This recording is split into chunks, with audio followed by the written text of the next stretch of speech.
Well, well, well, Denmark. Just when you thought 2026 couldn't get any more chaotic, Donald Trump has decided to conquer Greenland on his to-do list, and King Frederik is officially having the worst month of his reign.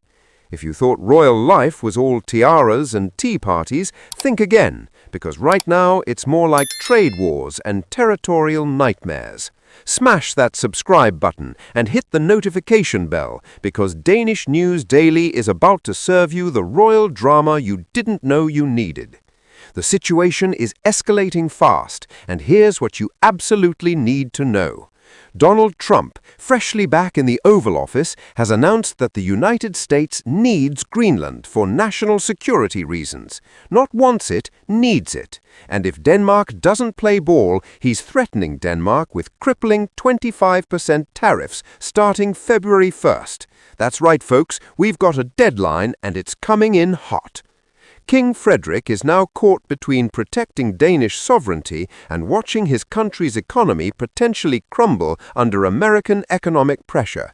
Talk about being stuck between an iceberg and a hard place. But here's where it gets absolutely wild. This isn't just about economics or military strategy. This is about history, identity, and a chunk of ice that's 3 times the size of Texas. Greenland has been connected to the Danish crown for over 300 years, and suddenly the most powerful man in the world wants to buy it like it's a luxury penthouse in Manhattan. The audacity is genuinely breathtaking. Now let's talk about how King Frederik is handling this absolute circus. At the New Year's reception, royal watchers noticed something unsettling. The king looked, and I quote from multiple sources, ill and exhausted. His usual composure seemed shaken, and honestly, can you blame the man? He's barely 2 years into his reign, and he's already facing Denmark's biggest geopolitical crisis in modern history. This is supposed to be the honeymoon phase of his monarchy, not a masterclass in international intimidation. Meanwhile, Queen Mary has been serving looks that could kill. Her choice of gold at recent events hasn't gone unnoticed. Gold, the color of Greenland's coast on Denmark's royal crest. Fashion experts and royal commentators alike are calling it a silent protest, a sartorial middle finger to American expansionism. She's not just wearing pretty dresses, she's making political statements without saying a single word. That's queen energy right there. And speaking of royal crests, here's a plot twist that sounds like it's straight out of a Netflix drama. King Frederik recently updated Denmark's official coat of arms, and guess what features prominently? The polar bear, Greenland's ultimate symbol. The timing is either the most incredible coincidence in royal history or the most deliberate symbolic move ever made.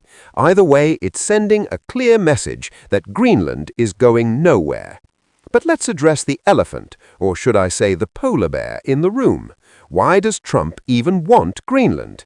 It's not just about the stunning fjords and northern lights.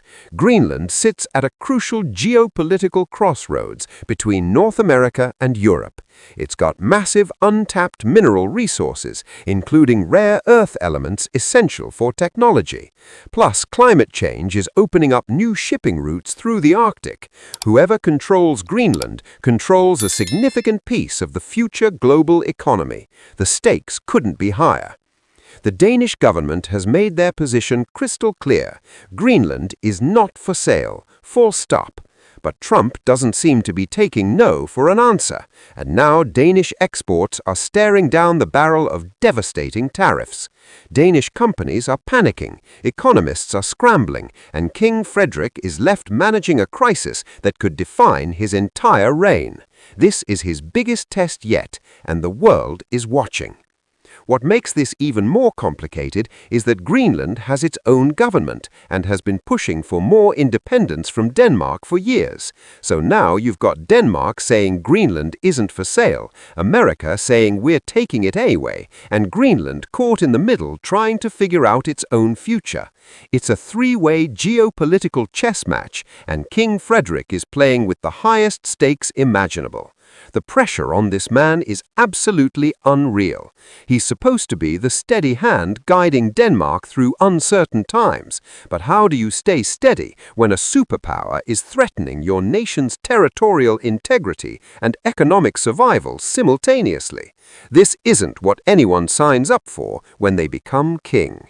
Thanks for watching Danish News Daily, everyone. Stay tuned for more updates on this developing crisis.